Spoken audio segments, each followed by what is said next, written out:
Sugdan na ang pagtukod sa 25 milyones pesos nga Talisay City Fire Station. Karong Oktubre, human mapirmahi ang Memorandum of Agreement tali sa Bureau of Fire Protection o sa kagabhanan sa Dakbayan sa Talisay. Ang report ni Femery Dumabo.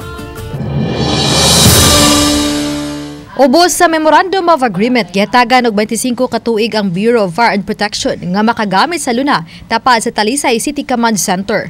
Sa kasabutan ng BFP na ang mangita og gahin aron pagpabarog sa Talisay City Fire Station. Sa iyang post sa social media, gihangop ni Mayor Samsam Gulyas ang proyekto sa BFP.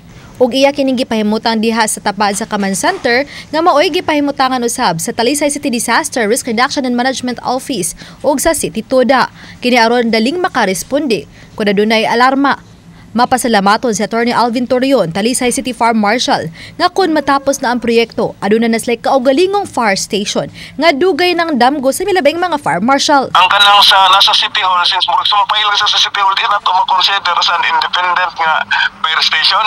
So muna for pila na ka administration, pila na kahipid mo ganang i-workout na ito nga maabot ang time nga magkakuan nga atong typical fire station. Sa dapit midugang si Torreon nga mas makahatag na sila og saktong serbisyo ilabi na sa mga tinunan o guban pang mga talisaynon nga mobisita sa ilang buhatan sa matag karon ug unya. May mga mobisita na mo, mga estudyante. Mag-drill media sa kuan.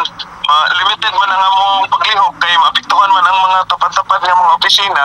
At least kung nanay separate nga kuan, ma-full blast na gyud ang among activities. Ipahiga ng groundbreaking sunod buwan aron mapatukod na ang 25 milyones pesos nga Talisay City Fire Station nga gigahinan sa pundo sa Bureau of Fire and Protection. Uban ni Godfrey Relien ug Rod Prado, Femery Dumabok.